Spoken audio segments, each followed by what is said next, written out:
を作って、はい。あ、始まった。作ってから。から入っちゃったかもしれない。はい、どうぞ、かよちゃん。本当に、Welcome to だっけ、つぶこまチャンネル。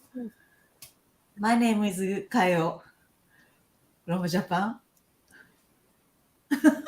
それ、最後の笑顔が決めだったわけね、今のはね。はい。Good morning, good everyone. Good evening, everyone. This is Emily from LA. So welcome to Tsubukoma channel. We have a beautiful guest tonight. So please introduce yourself. どうぞ。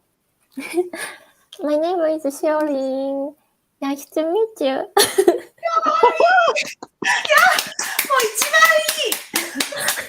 いい。これですね、今打ち合わせで無理ゲーでしおりに言えと、すごいプッシュして言ってくれました。シェアしてる余裕がなかったです。まだ私のフィードに流れてないっていう。ちょっとシェアしますね。そうだね。ちょっと一息ついて。そうです。シェアをしてもらいながらですね。皆さんこんばんは。つぶこまチャンネルスタートしましたが、ようこそ。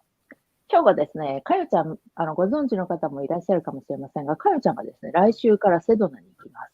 はい、そのね、セドナ行きのはちゃめちゃエピソードをちょっとシェアしてもらおうかなっていうのの中でですね、初めて海外に行くんだよね、かよちゃんね。それも一人旅。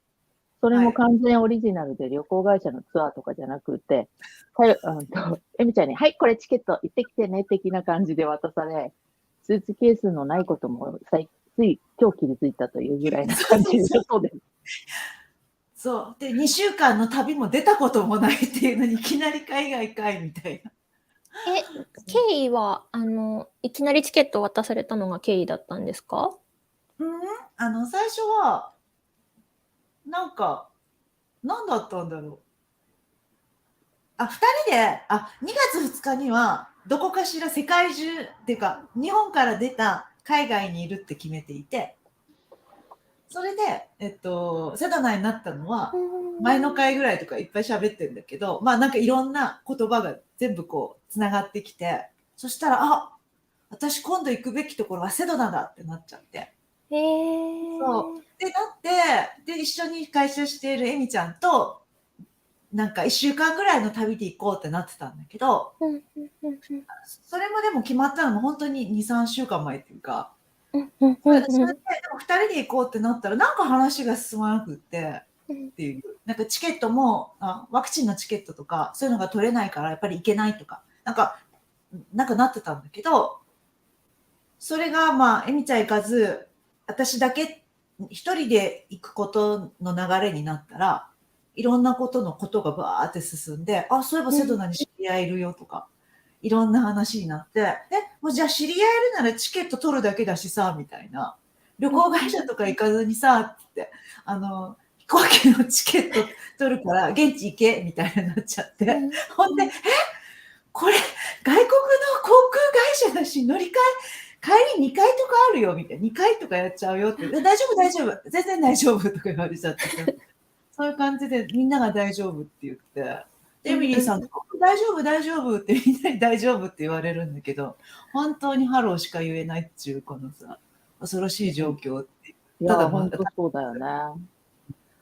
みんな来てくれてます。ゆりちゃん、こんばんは。こんばんは。セドナ祭りですよ。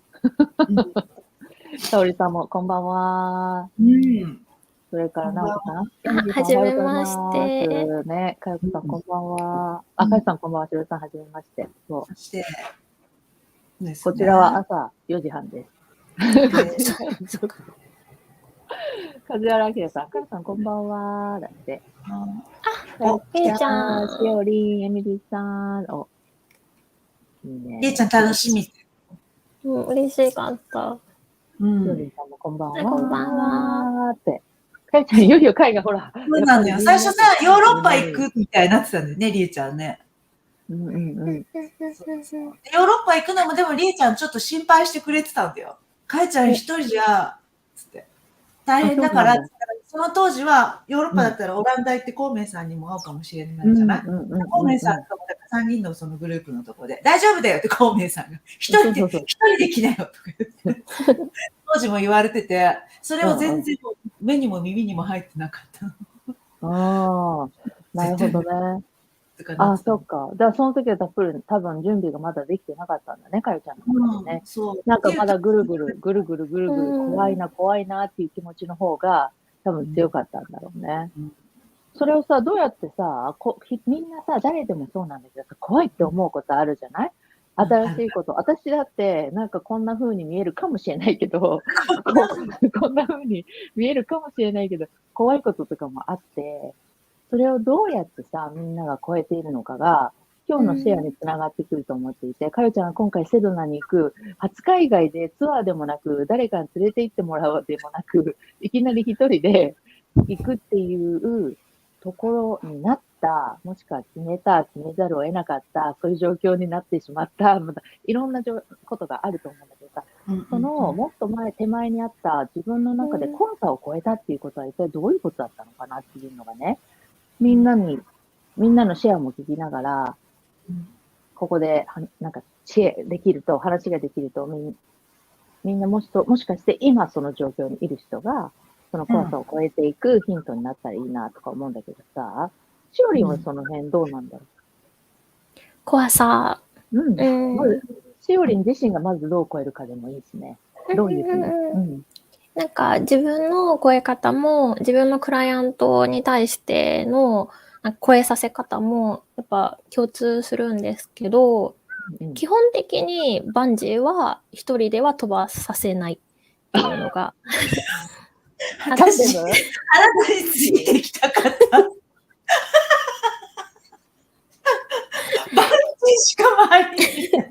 なんかバンジーはやっぱり飛んだ時の快感とか、いろんなブロックが落ちるし、すごいたくさん大きな気づきとかも得られるから、飛べる人は飛んだらいいと思うんですけど、やっぱちょっと代償が大きいなって思ってて、で、もちろんその時に自分がコンサルとして伴走してたら、そこは十分支えられるし、泣き言も言ってもらえばいいと思うんですけど、じゃあ次その人が飛ぶ時、私はそばにいるのかっていうと、わかんないなって思うと、ね、でもまあ、その時はその時別な人がいるのかもしれないけど、結構私は分解する方が好きで、簡単に言うとスモールステップ化したりとか、で、それだとスモールステップにする仕方をその方が体得すれば、もしかしたら次はそれを自分でできるかもしれないし。そうだよね。だからあれだね、タンデムで飛ぶんだけど、30センチのタンデムから一緒に飛ぶんだね。そう。一緒に飛んであげるよって言って、いいんですかって言って台に立ったら30センチみたいな。これみたいな感じで飛ぶんだね、最初ね。いや、いいな、この差よ、この差。かよちゃんはもう何十メートルっていうところをボーンって叩かれて、ヒューって勝手に落ちたかもしれないね。なんなら誰も押してないけど行ってきますみたいな。でも、なんか、だからかよちゃんみたく、エネルギー高いタイプは、割と私も勝手に背中を押すときもあります。できるってわかるから。そうなんだよね。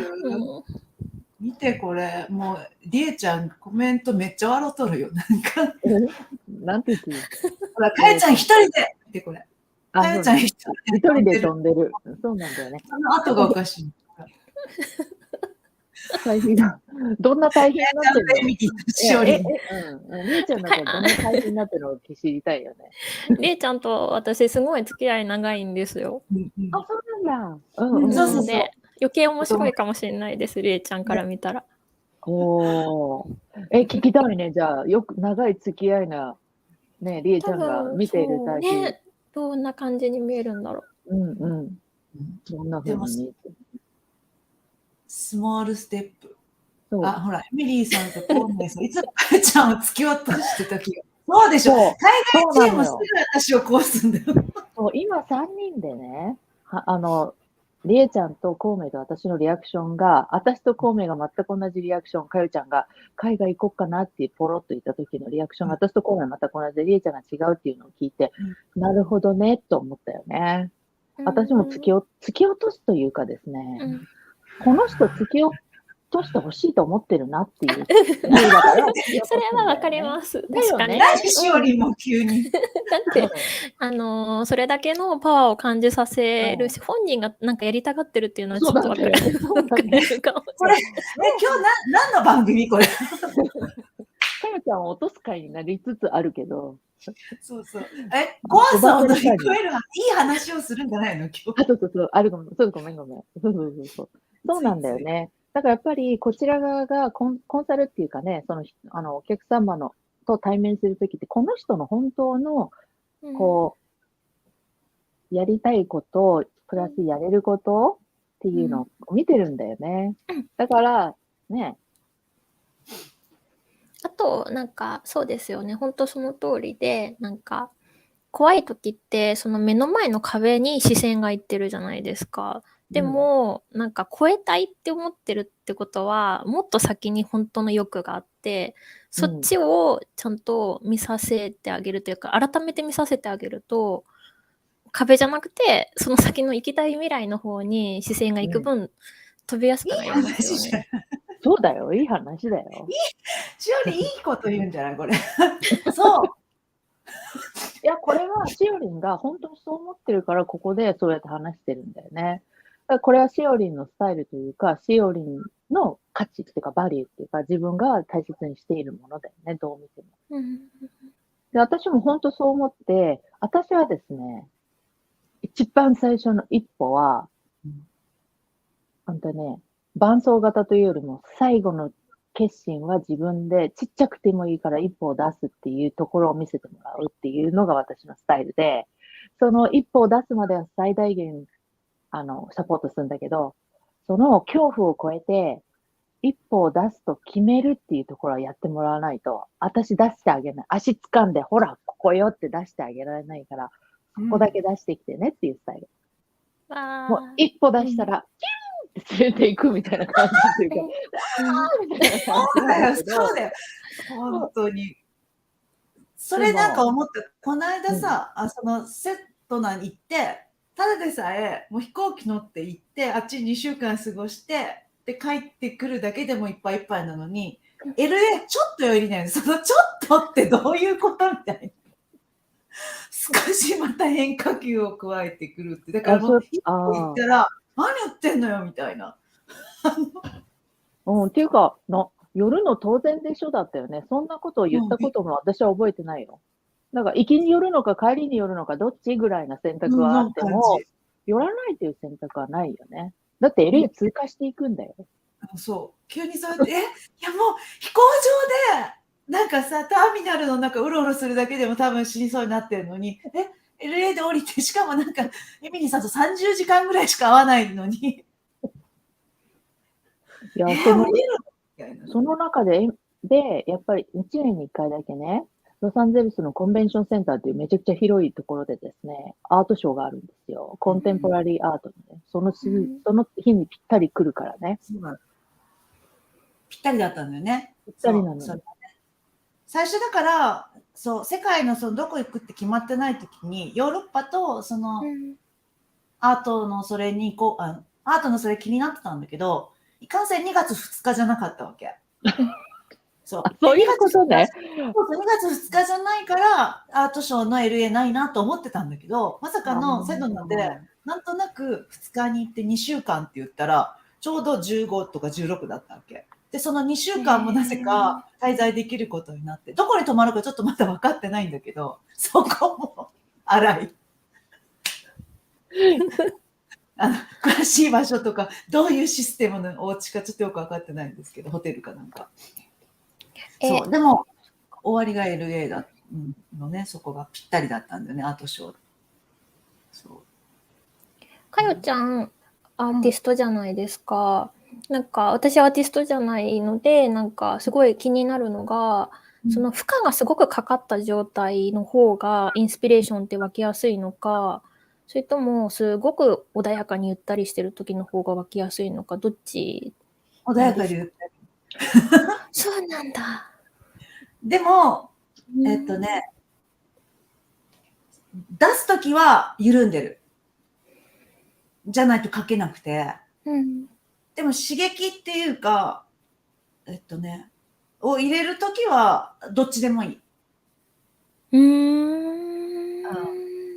それで案外、ベタっといつも緩いと、作品もまあちょっと柔らかくベタってなるんだよね。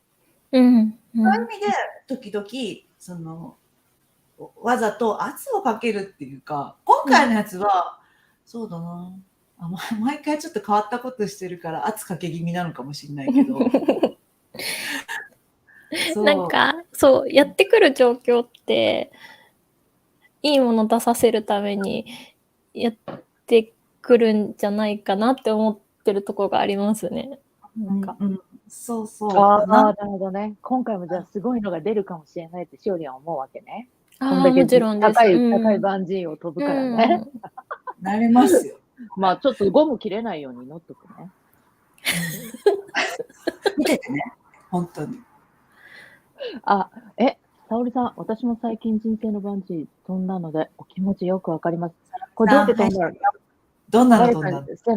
背中押されてボーンっていきなり飛んじゃったのか、それとも誰か一緒にタンクで飛んでくれたのかね。その辺も聞いてみたいですね。ぜひ沙織さん、内容シェアっていうか、どんなことを飛んだんじゃなくて、どういう飛び方をしたのか、どうやって飛んだということはですね、踏み切ったわけですよね。その高さがどの高さであろうとも、ポンってやった、そのポンを決めた、沙織さんの中でのブレイクスルーというか、こう、パチンってなったアハモーメントみたいなのが何だったのかをシェアしてもらいたいな。エリさんとコウメさん、いつもかよちゃんを突き落としてた気がするって言って、かよちゃんは寄り添いじゃなくて、ポンっていう。合ってるとか言うわ。りえちゃん。下で飛んでいきたい人だから。タンデム求めてない。タンデムって階段？二人で飛ぶやつ。二人で。バンジーもね、二人でこうやって、なんていうの？ゴムつないで、片方が降りたら、みたいな感じで落ちてっちゃうやつ。私、タンデム苦手かも。タンデムするねって言われてるじゃない？そうなのよ。なんかね、タンデムって、その横に誰かがいると、気を使っちゃう。そこで気を使う人がいると。なるほど。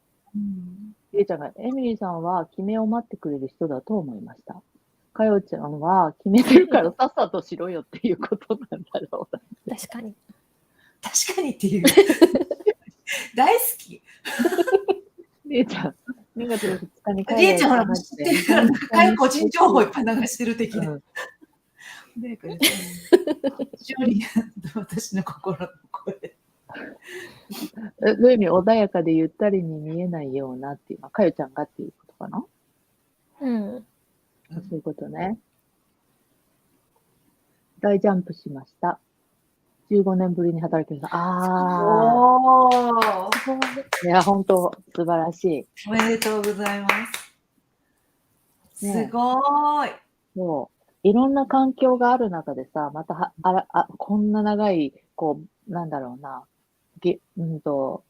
仕事っていうか働くということから離れていってまた戻るっていう、まあいろんな環境あると思うんだけど、自分がそれを決めた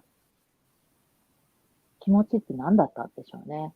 例えば子供が独立したもあるだろうし、もう少し自分の自由に使えるお金が欲しいもあるけど、それって環境的なものじゃない？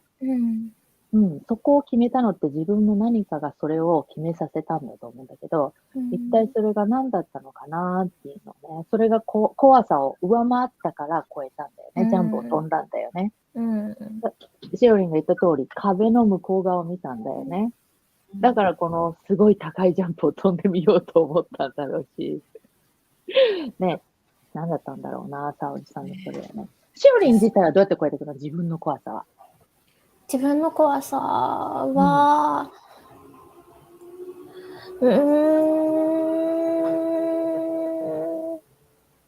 でも、私あれかもしれないです。集団のエネルギー使うかもしれないです。今他力だね。振り返ったら、うん本当に単純かもしれないんですけど、行きたい未来を獲得している人たちだとか、それを当たり前にしてる人たちのコミュニティに先に入っちゃうって感じですね。かなで、先に入ってもまだ最初って違和感があるよね。自分がそこに行ってないから。それをどうやって馴染ませていくの？でもそこに入って、その人たちと仲良くなりたいじゃないですか、先に行ってる人たちだから。で、仲良くなってると、逆に抵抗する方がストレスになってくる。だからあんまバンジー飛んでないですよね。飛んでないや、本当に。飛んでなくて、むしろなんで私、ここにいるんだろうみたいな感じになって、インターネットのおかげですよ、本当。そういう人たちとつながれる、先に行ってる人と、お金はかかるかもしれないし、時間も使わなきゃいけないけど、馴染んでくるというか、仲良くなってくると、自分だけなんかちょっと安全なところにいるの、なんか、苦しいな、みたいな。逆に苦しいな、みたいな。そっち行きたいな、みたいな。で、最後は決めて飛ぶんですけど、もう仲間はそっちにいますから、別に怖さはないって感じですかね。かよちゃんの場合だったら、セドナにたくさん友達がいっぱいいる状態みたいな。いる系だね。なんで私セドナにいないんだろうみたいな感じになった時に飛ぶかなって感じです。他力を最大限に使って自分の環境から攻めるタイプだね。周りを固めてくるから、もう自分違和感から入るんだね。欲を勝たせる感じですね。なるほどね。恐怖と欲があって、最初は恐怖の方が怖いから上なんだけど、それが自分の環境と他力をもうフルに使うことによってこれをこう変えるって感じかな。そうです、そうですね。なるほどね。だから、なんか、クライアントとかへの対応だったら、いかにそっちが楽しくて、絶対望んでたものじゃんみたいなのを思い出させる作業をたくさんする感じですよね。そうだね。本人が望んだってことは、多分、根っこにはたくさん、過去、やりたいと思ったのに、諦めて、やりたいと思ったのに諦めてみたいな、この行って帰ってずっとやってるじゃないですか。そうそれを、それを、ちょっと、ねちっこくて嫌かもしれないけど、思い出させる。また戻るのかなみたいな。また戻る？でも、どうせまた行くよ。絶対行くよねみたいな感じ。それぐらいね、自分の中で強い思いなんだからっていうのを思い出させるってことだよね。みはるさん。3人のコラボ、異色って。なんか違うものが混ざってる感が出てるんだね。面白い。それが面白いんですよ。つぶこまはちゃめちゃで何でもありだから。だってさ、つぶこまのコンセプトはですね、アートと瞑想なんだけど、アートと瞑想も一見全然違うものに見えるよね。でも実はそこにこうハーモニーがあるんだっていうことで、今無理やりまとめたけど、ぐちゃぐちゃ感がいいんですと言いたいっていうか、りえちゃん、人との仲良くなり方と他力の使い方が本当にしおりん素敵。しおりんの強みだね、これは。じゃあ。ね。中玉なるほどね。これはエネルギーいるパターンだね、これ。反対をやりきって振り切って反対に行くってことだよね。りえちゃんのエネルギーが高いからそれができるっていう感じだろうね。いや、ほんとなんかさ、みんなそれぞれだよね、怖さの超え方もね。確かに。私もですね、他力も最大限にしおりみたいに使うし、使うところもある。プラス、やっぱり戻るが大事だなと思って、本当の願いに戻るのを瞑想を使ってやるんだよね、いつも。ちっちゃな成功体験を思い出す。っていう風で、ちっちゃな成功体験を体の感覚として落とすっていうのをまずすごい練習してるので、体の感覚から呼び起こすっていうのをやってるんだけど、それを瞑想を使ってパチンと呼び起こすんだよね。あの時の嬉しかった気持ち、楽しかった気持ちっていうのを呼び起こすことによって、あ、今回のこのジャンプに飛べるなっていう勇気を自分でなんていうの、作り出すというかですね。そういう感じで飛ぶことが多いかな。あとはですね、その時の気持ちとか感情って、事象とは全然、起こったこととは全然別の、エネルギーだから、まさに粒駒の粒なんだよね。エネルギーの粒なので、その粒を取りに戻る感じ。で、その粒を集めてきて、あ、こんなキラキラしてると思って、これだったなーって、この今から飛んで得ようとしているの、こういう粒だったなーみたいな感じで、それを見て、あ、じゃあこれ欲しいからもうちょっと増やしたいから飛んでみようみたいな感じで、ジャンプを飛ぶっていう感じだから、タンデムというよりも一人で飛ぶんだけど、飛ぶ時の準備の仕方として、やっぱり飛んだ後の粒を集めたいという気持ちだったりとか、その喜びをもう一回インストールして自分の中に入れ直して、セットし直して、あ、これだったなって、私これを喜びにしてるから飛ぶんだこれからって。飛ぶ瞬間は怖いけど、バンジーリアルで3回ぐらい飛んだことあって、まさに本当に怖いのはですね、カウントダウンが始まるんだよね、クルーがね。そんなことある ?4 人とか言っちゃうもん。ない？リアルはですね、カウントダウンが嫌おなしに始まっていくのね、クルーが。で、足とかを止められて、ここから飛ぶとしたら、自分でぴょんぴょんぴょんってここに飛んでねって言われたら、ぴょんぴょんぴょん、あーってならないのって思いながら、ぴょんぴょんぴょんって前に両足で、足首こうやって固定されてるんで、こうやって飛んでいくなんだけど、3回飛んで思ったっていうか、1回目に飛んだ時に思ったのが、もうなんか何も考えず、とりあえず、もう、えいってやるしかないんだなって、じゃなかったら飛べないんだなって思ったんだよね。で、えいって飛んだらめちゃくちゃ面白くて、ビヨンビヨンビヨンってなって、はなんだこれみたいな気持ちがやってきて、で、2回目飛んだ時は、もうこのぴょんぴょんぴょんの後、ほいって出ればいいだけなんだなっていうのが体感として分かってるから、1回目に飛んだ時のあの面白さを呼び起こして、また、ポンっていけば、あの面白さくんだなっていうのが、2回目はそれで上手になる。声方が上手になるし、3回目なんかは、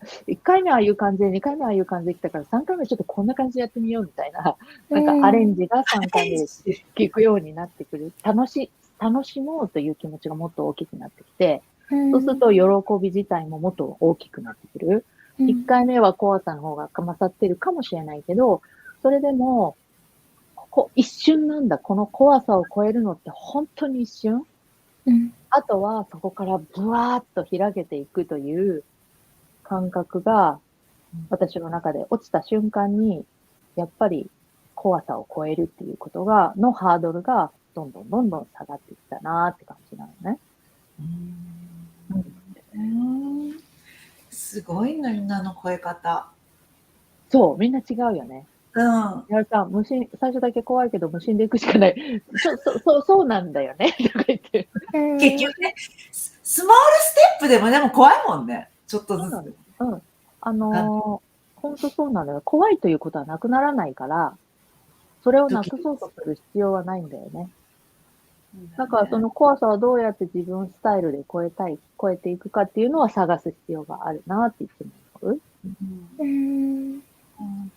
しおりんのあれいいな。なんかさ、その先に何かがあるってさっき言ってくれてた。壁の向こうね。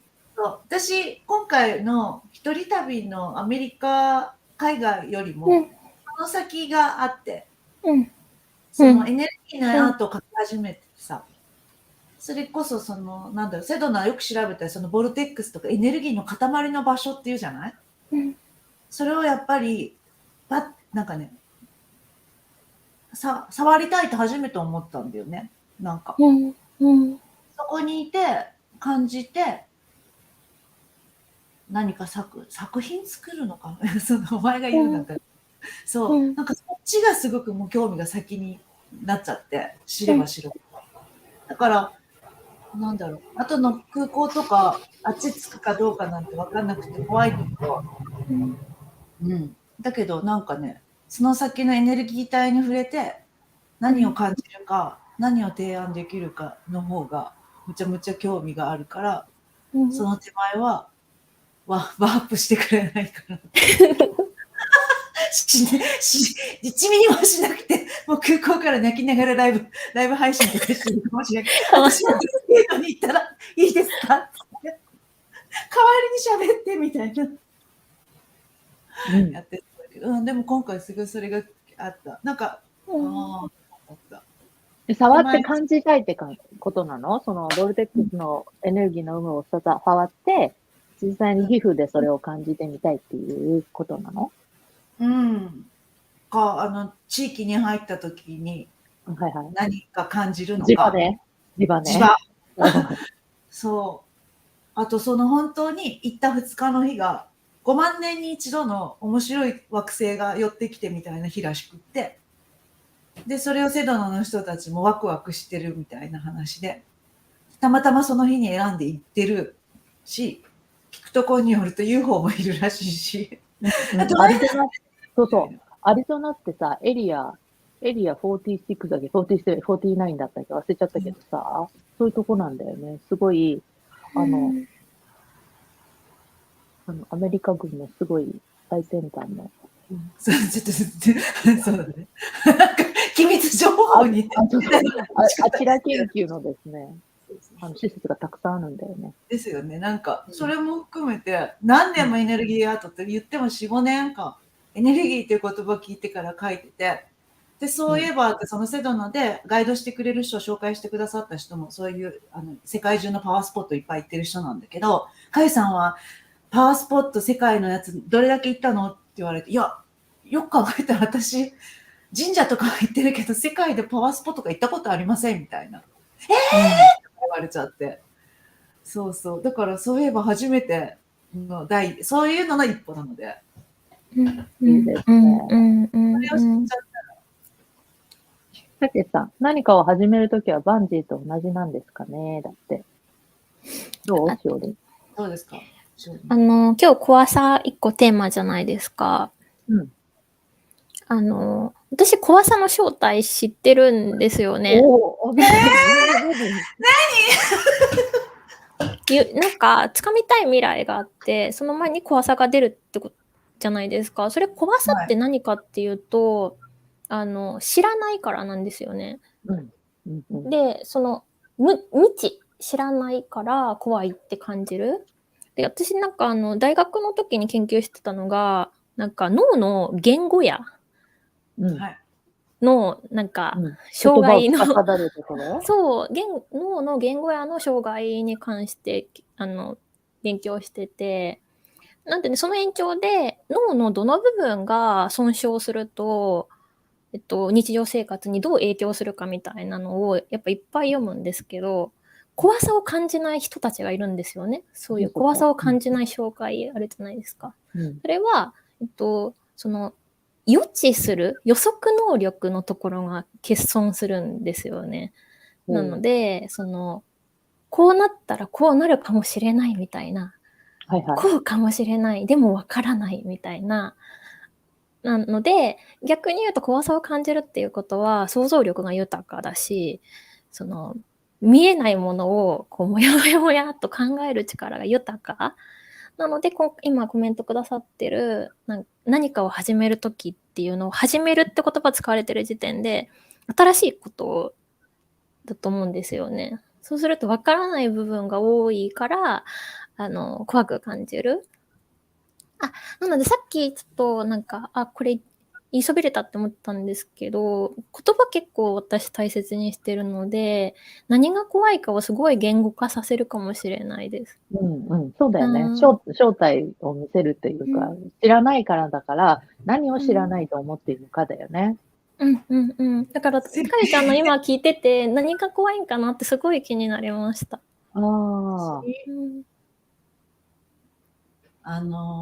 空港で迷子。そうだよね。飛行機にまず国際線乗ったことがないということを乗ったことがあるないのないっていうことで、乗り方を知らないっていうのがあるよね。で、海外組なんか日常的に乗ってるから、大したことねえよみたいな感じなんだけど、それは知ってるからだよね。どうやっうんて、ね、入国するのかも知っているし、入国もわからんよね。そう、そこを知らないんだよね。で、なんか、そこで、うん本当に怖さだけ取り除きたい場合って、じゃあ、そこを YouTube とかで調べたりとか、この国際線の乗り換え方とか、めっちゃ調べれば少し和らぐとは思うんですけど、なんかかよちゃんにそんなことさせたら、超絶もったいないですよね。そこで困ったり、なんか誰かに助け求めたりする中で得られるものの方がめちゃくちゃ大きそうですね。みんあなそうやっちゃうんだよね、私の周りの人。だから助けてくれないんですよね、きっとね。仲間焼きじゃん。結局リエちゃん。お前はあなた、あれだね、今日の共通項は多分他力使いのプロかもしれないね。他力使いまくるわけだよね、かよちゃん、今の話はね。うん。そういう使い方だよね。そうだね。だから今回さ、その他力で言えば、少し怖いんだけど怖くないのは、その1年、2年前にさ、お家がなくって、家ないけど1年間生きてこれたわけじゃない？その時って他人に頭下げたりとか、もうプライドも捨てて、すいませんって言って、お金は何もないけど、なんか、私を、なんか、囲ってくださいじゃないですけど、なんか、止めてくださいとか、そういうことを言ったり、引っ越しと、もう本当に今日また、引っ越しもさ、1年前にここに引っ越してきたのも、まあ、それは友達だったりしたけど、なんか、お願いしますって、助けてくださいって人に言うっていうか、そうなんだね。かそれたくさんやってきたので、それが地球規模になるだけかなってちょっと思ったんですよ。そう。その今までの自分の世界っていうか、小さいか大きいかは別としてね、そこの自分の世界にあった成功体験っていうか、これでなんとかなったよねっていう体験を、規模を広げるっていうのってすごい大事で、さっきのバンジーでちょっと思い出したんだけど、最後はその一瞬、降りる一瞬だけなんだけど、その前に1回目を飛んだ時の怖さの前にね、やっぱり新しい初めてやることをやった時の後の爽快感だったりとか、嬉しさっていうのは私は中ではもうあったわけよね。それをバンジーに転送した感じ。だからもういきなり無になって、もうやるしかないみたいな感じで飛んだわけではなくて、もしかしたらあれと同じ状態になるのか？この前初めてやったあの体験の後に来たあの感覚、嬉しい感覚、よしっていう感覚、あれがこのバンジーの一歩一瞬ポンってやるだけで来るんか、もっともしかしてこれの方が大きいわけとか思い出したら、行ってみるかみたいな気持ちになったっていうのがあるかな。で、ひろきさんも言ってくれてる。バンジージャンプ飛んだことあったんですけど、飛ぶ前、直前がすごい怖かったけど、飛んだら面白かった。そうなんだ。リアルバンジー。リアルバンジー体験、飛んだことないな。いや、あとはどうだっけ私ね、私中継しますね、瀬戸中。そっか、どんなエネルギーなんだろうね、本当ね。ゆうきさん、かよぽん、さらに覚醒しそう、すごい、だって。ですよ、もう。コアさんの将来。そう、かっこいいよね。全然、前置きだけかっこよくて、中身は皆さん知ってるようなことでしたけど。知らなかったよ、私。本当？超感動したもん。後で、アーカイブ見ようと思って、もう一回。あまりにもすごすぎて衝撃で頭白紙になっちゃった。これもあるね。なおこさんみたいに怖さ、不安との戦いってさ、怖さを感じるとさ、また別の声が聞こえてくるってことだよね。それをしおりはどうすんの？別な声が聞こえてくる？やらなくていいよ、それって。そんなことやらなくていいって。怖いよ、それ。それ飛んだら失敗しちゃうかもよって。あの声。私は結構寝かせるタイプなんで、怖そうだよ、やめときなよって言ったら、やめとくみたいな感じですね。もういい。もう今日すごいいい番組じゃないこれみんな。寝かせるとどうなんの？そんで、じゃあその時の寝かせるじゃないですか。そしたら、欲を置き去りにしてるわけじゃないですか、それって。そう。やりたい、本当にやりたいこと知らん顔してんだよね。欲が起こり出す。時間を置くとやっぱやりたいでしょっていうのがまた、こっち側の声が来る。ああ、なるほど。しおりのアプローチは欲が恐怖を超える瞬間を待ってんだね。あ、そうかもしれないですね。うん。だからね、醸造させるワイン。腐ってきそうですけどね、そのうちに。が美味しく、腐るほど寝かせるかもしれないよね。でもそそうですねれだったら腐らせとけばいいじゃん。だってそれほど大きい欲求じゃないんだから。ってことでしょ？そうです。そうです。いい話、すごい今日見える二人の話がね。いや、わかる？映像でバシバシ入ってくるよね。すごい。入ってこないね。やばい、しおりんとかすごい映像化できないこれ。話してる。面白い。何が怖いのかを言語化する。そうだよね。それから、私も迷子怖い。迷子って？空港の迷子。空港の迷子ってとか、何の迷子かなと思って。迷子舞台ね。じゃあね。迷子舞台。あとは迷子はですね、迷子が怖いのはですね、どういう心理かっていうと、行きたいところがあるわけですね。出口という行きたいところがあるわけよね、空港の中で。行きたいところがあるのに行き方がわからないから怖いってことだよね。それを迷子っていうわけだから。そしたらどうしたらいいんだと思う？ここに行きたいんですけどっていう。何そう。人に聞けばいいのよ、知ってる人に。ってなったら迷子は怖くないよね。だよね。わかりました。聞くのが怖いってなるじゃん、次に。聞くの怖いよ。英語でしょ？そう、英語でしょ？聞くの怖いよね。じゃあその先の何？これは。出口あるよね。行き方わかんない。人に聞けばいい。だけど人に聞くのが怖い。そしたらどうしたらいいと思う？気を失う。解決になってないけど。でも寝かせるだね。寝かせる。気を失って倒れてるうちに、わーって人が寄ってきて、パスポート勝手に取られて、チケット勝手に見られて、こいつここが最終着陸口じゃねえよって。力が強いからダメそれ。セドナ行くんだろうとか言われて、こっちだとか言って、ストレッチャーとかで連れて、それは新しいやり方だね。リピピピだってほら、瞑想習ったからさ、ちょっと言ったいやつだ。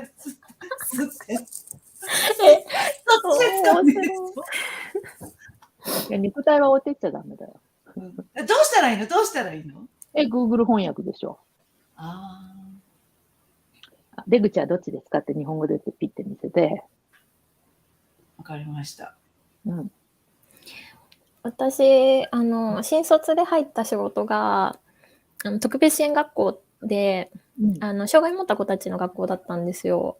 で、小学部から高等部まであって、その、6プラス3プラス3の、12年間で、あれ合ってる12年間で自立を目指していくんですよね。高校出た時とか、もしお母さんお父さんが亡くなった後もその子たちが自立して過ごせるようにっていうのが教育の一つの目的なんですけど、自立っていうと自分で立つって書くじゃないですか。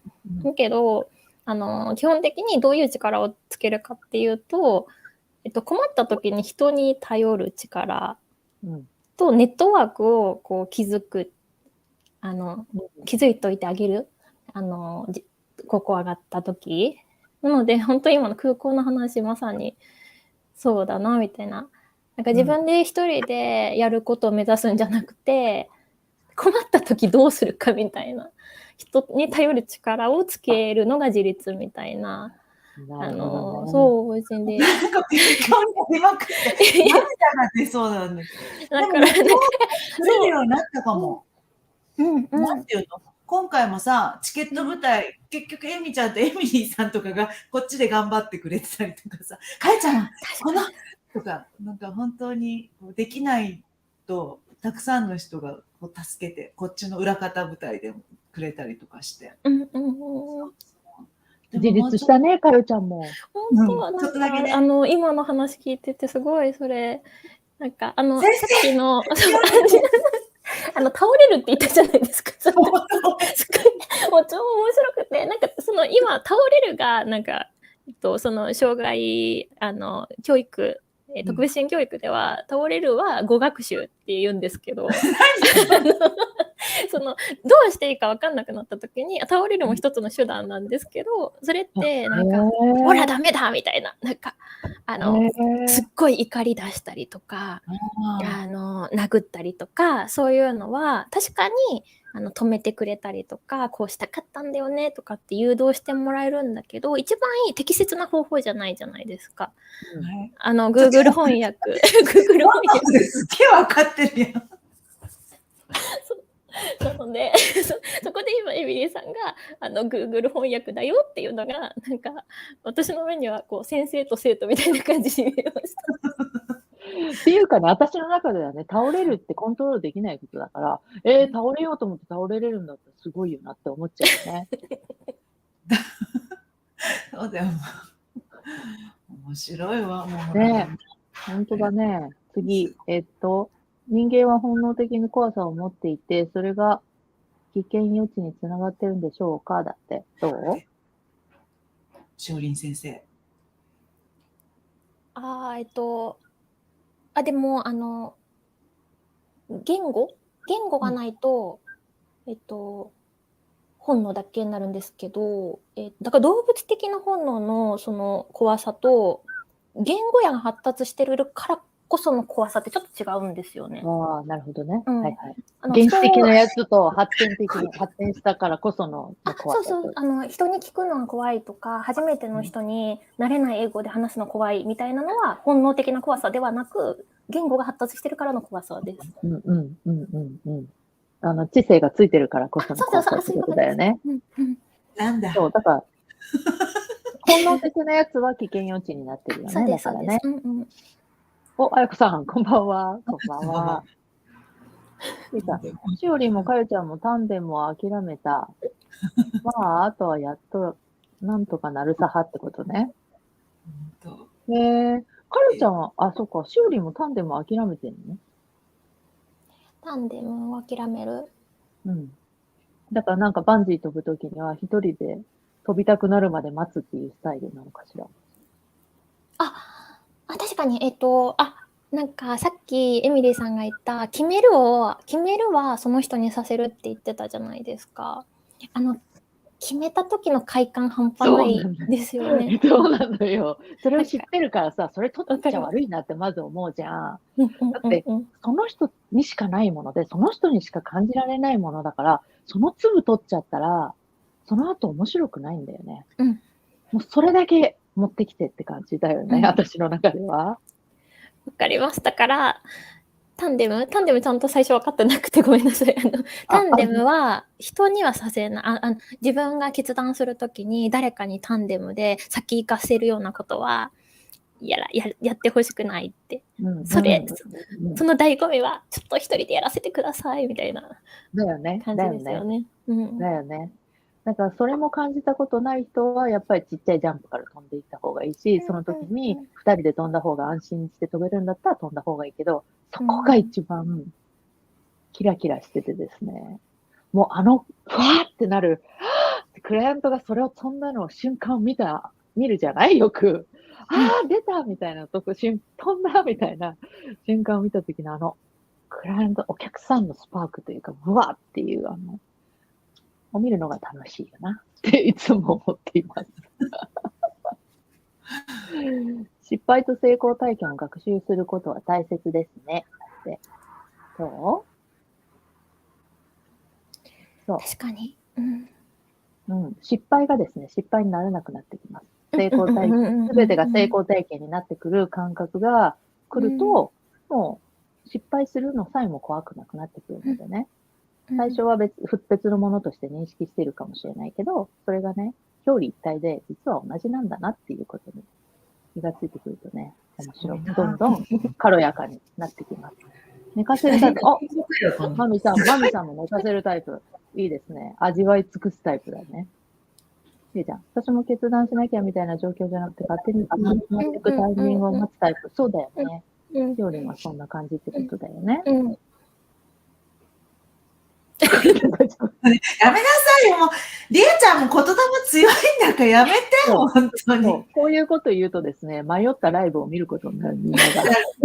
でも、ライブ見ながらハラハラしてんのに手が出せない状況を作り出す。そうそう、みんな。うん母ちゃん、違う、みたいな。そっち行ったら違う全然違うターミナル違うみたい出てるし、みたいなね。ゲートみたいな。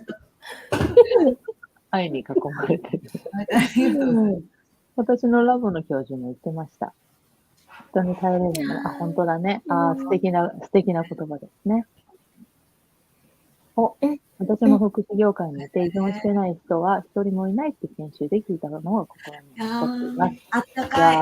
とってもいい。あったいかい。や本当いいですね。温度のあるメッセージ。そうこういうのをですね、みんなでシェアすると、やっぱ私、みはるさんはしおりんのお友達かな？あ、そうです、そうです。そうだよね。すっごいあったかい方です、本当に。だよね。それをこうして、そう伝わるじゃない？私たち知らないから、初めてお会いしてるから。でもそれがシェアできるのがこのデジタルの面白さであり、ライブであるっていう。そう。だから、ごちゃ混ぜがいいなと思う。空港で迷子になるより、トランジットみんなやめてその知らない知識入れるのやめて、もうだんだん。そうなんだよね。そうなんだよ。そう、あと、どうやってなとど瞑想で本当、頼みますよ。入ってくる情報のコントロールも大事なんだよね。そう。ああ、教えてくれたじゃん。違う。あ、そう。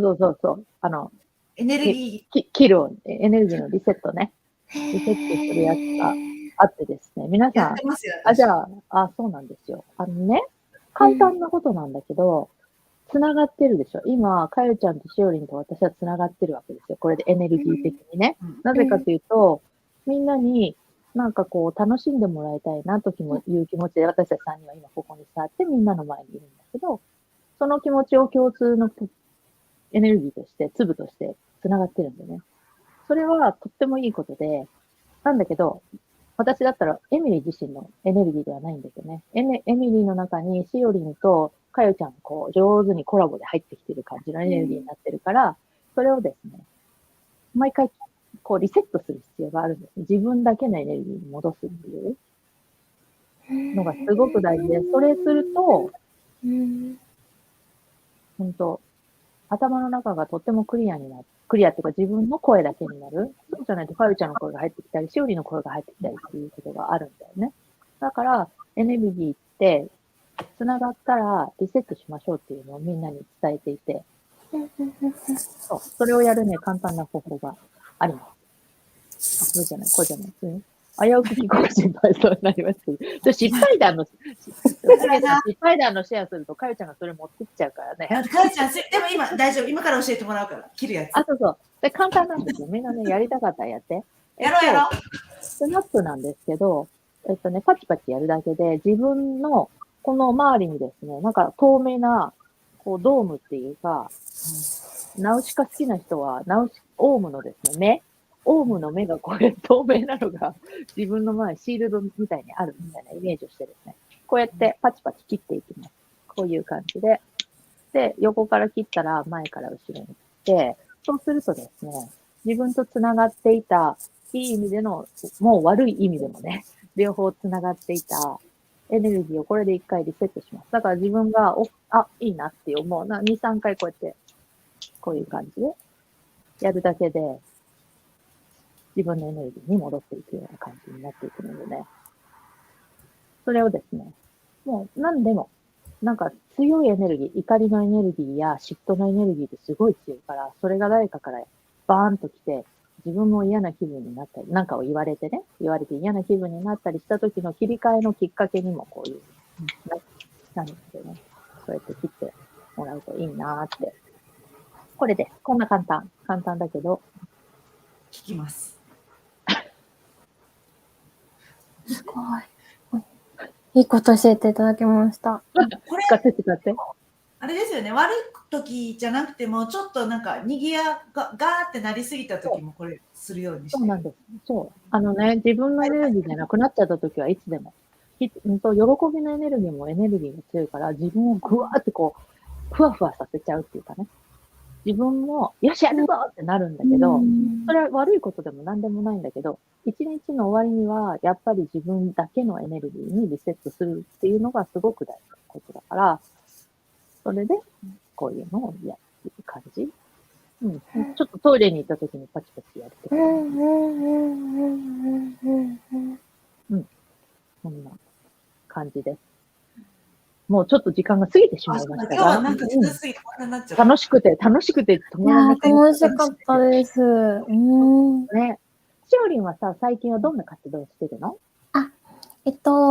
？3ヶ月、ビジネス構築講座、生存戦略っていうのを、ずっとやってきていて、で、すごくメンバーに恵まれて、今、ちょうど来てくれてた人たちも、そこの、一緒にやってた子たちなんですけど、それが、いよいよもう来週ぐらいに終わるという感じで、まだちょっと時期はいつ開催するかも決まってないんですけれど、なんか、少し、この界隈というか、心とかマインドっていうのにすごく詳しい方多いんですけれど、ちょっとビジネスの組み立て方って少しそことは別で必要な部分があって、それが私得意なので、なんか、心はすごく整ってきてるんだけど、ちょっとビジネスのことで学びたいなって方は、よかったら、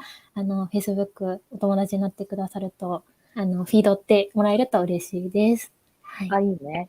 そしたらあれだよね。このライブが終わったアーカイブが残るから、そこにしおりんの、まあでもしおりんを知らない人いないと思うんだけど、しおりんのプロフィールのページをね、貼ってありがとうごもらえたらいざいます。いよね。貼らせてもらいます。ありがとうございます。じゃあどうだろうね。ちょっと延長してるけど、まだ残れそうな人はね、5分ぐらいちょっと英語と日本語の瞑想をね、最後いつもやってるのね。それをやっていきたいと思います。そんで、ですね、これにして、そう、これがですね、このつぶこもチャンネルのキャラクター、こまちゃんです。ふって言ってますけど、これね、男の子か女の子かもわからないので、皆さんが決めていいっていうキャラクターなんですね。これを見ながらっていう風ではないんだけど、別に。そうそうそう。じゃあ、一旦ですね、かよちゃんとしおりんをミュートにして、私の声だけにしてね、やっていきたいと思います。今日は、ですね、何やろうかなっていう感じで思ってたんだけど、英語をですね、今年やってみたいなって思ってる方結構いるんじゃないかなと思うんだけど、新しい言語、これも新しいことへの挑戦なんだけどさ、言語を取得していくステップって、ほぼ一定のやり方があって、まずは耳から入れるっていうインプットがあってですね、その後に話すっていうアウトプットが出てきます。なのでね、分かっても分からなくてもいいので、とにかくですね、耳に入れてみる。そんな感じでね、やってみてください。じゃあ今日の瞑想は You are loved にしてみようかな。じゃあやってみる方は床に座ったり椅子に座ったりしてね、どっしりと座れる安定した姿勢を見つけてみましょう。背筋を上にスーッと伸ばして、肩の力を抜きます。Relax your shoulder. Bring your spine straight. Close your eyes.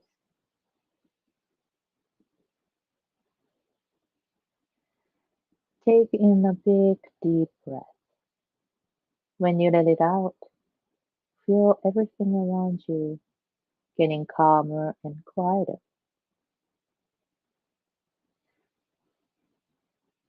深い呼吸をしてみましょう。鼻から吸って、鼻から吐いても、口から吐いても、どちらでもいいです。息を吐くときに、あなたの周りがより穏やかで静かになっていきます。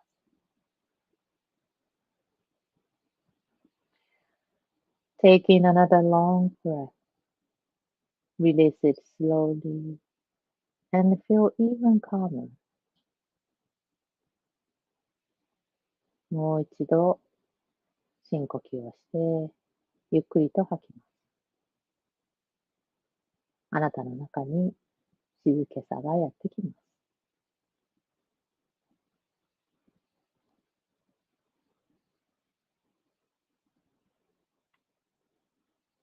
Now imagine in front of you a movie screen.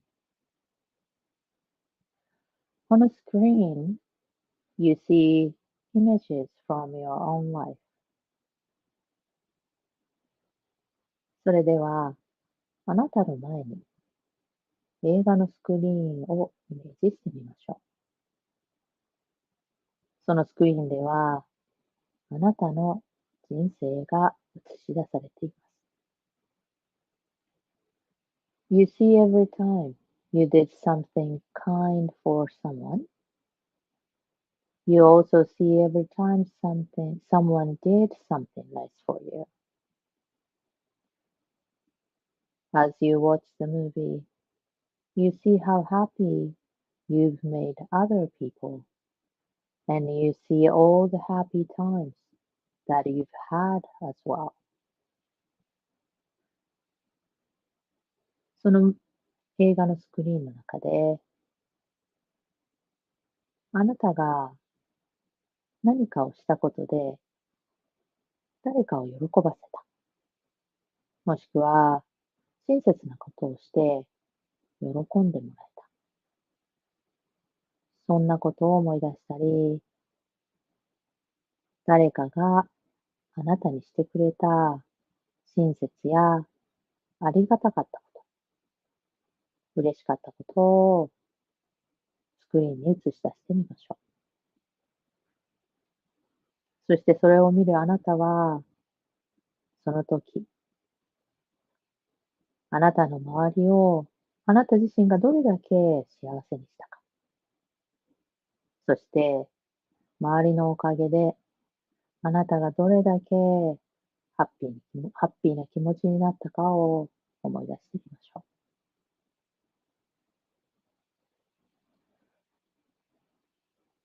As you continue to watch this movie, you see a time when you helped somebody who needed you.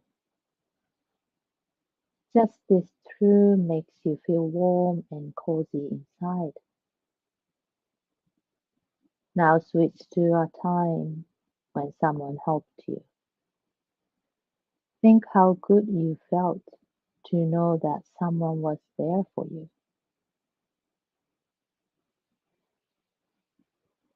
今度はその映画の中であなた方誰かを助け、あなたのことを必要とする人たちが、それをとても喜んでくれた状況。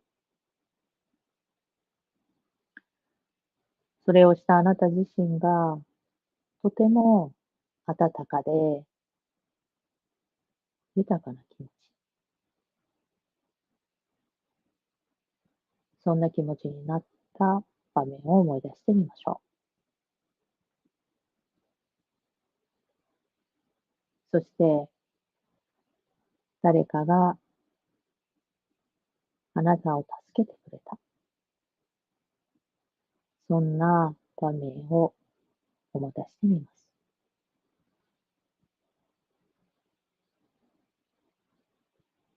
そして、その誰かがあなたのためにそこにいてくれるという感覚が、どれだけあなたにとって大切であり、嬉しいことなのかを思い出してみます。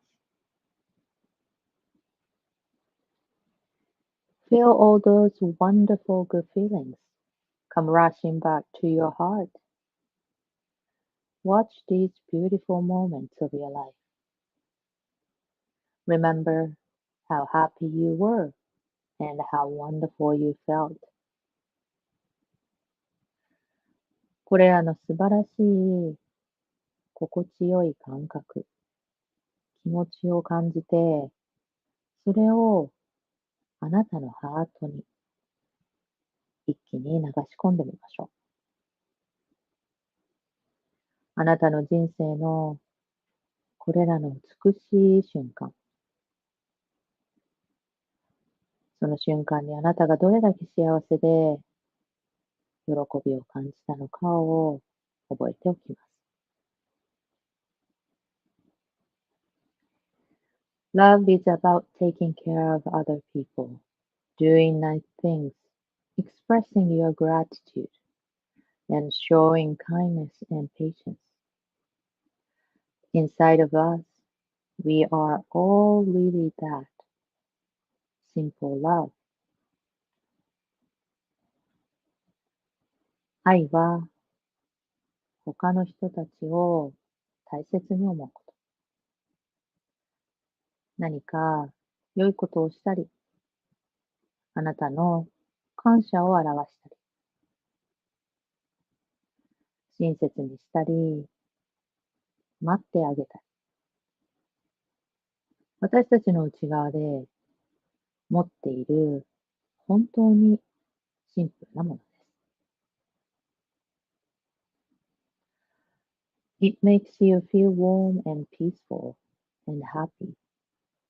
Notice how the love feels like a soft, warm blanket wrapped around you. 愛とは、あなたを温かい気持ち、幸せな気持ち、平和的な穏やかな気持ち、そんな気持ちにさせるもので、柔らかくて暖かいブランケットのようなものかもしれま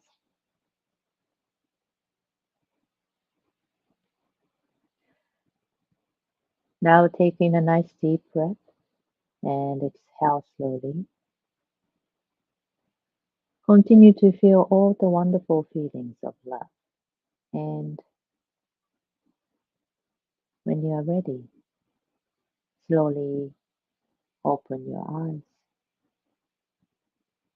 それでは最後に一つ深呼吸をして、ゆっくりと息を吐いたら、今あなたの中に感じているこの素晴らしい感覚をハートに留めて、そしてゆっくりと目を開けていきましょう。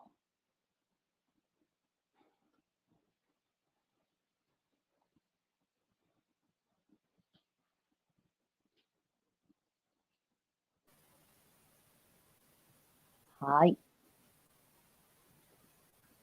ね。なんか思い出すってね、さっきしおりんが言ってくれたけど、その先に見える望みっていうかね、それを思い出すとともに、こうして皆さんの中にも存在している愛っていうかね、温かい気持ちみたいなのを、瞑想で思い出すことができます。で、それをやってみると、今感じているね、皆さんのこの感覚がね、きます。よかったら、バンジー飛ぶ前にこんな感覚を持ってきてください。ね、最後に、いいこと聞いた。それからやってみた。指がパチパチならないのですが、大丈夫です。大丈夫ですよ。ならなくても大丈夫。やってるうちになるようになりますから、大丈夫です。バリアを外すってメッセージもらってこのライブ見れて、ほんとタイムリーで嬉しい。おー、いいですね。ありがとうございましたって。途中から涙が止まりませんでした。素晴らしいです。いいんです。どんどん浄化の涙になるのでね、出してください。じゃあ今日はですね、しおりんに遊びに来てもらいました。またね、ぜひ、しおりん遊びに来てね。いやー、なんか、やっぱり、エミリーさんとかよちゃんの空間はすごく特殊で特別でした。ありがとうございます。特殊で特別です。ありがとう。はい、いいこと聞いてねます。いいですね。ありがとうございます。いや、これ本当毎週ですね、月水金の日本時間21時21分からスタートしているのでね、しおりもぜひぜひまた来月も遊びに来てね。はい、ありがとうございます。はい。Thank you everyone. And we had a little longer live today. However, we had a good, synergy or a chat or the talks today. So if you're interested in listening what we were talking in English, just go to Tsubukoma channel YouTube. We have a subtitle in English and just check it out. Okay, so have a great night, good morning, and good day. See you next time. Bye. ありがとうございました。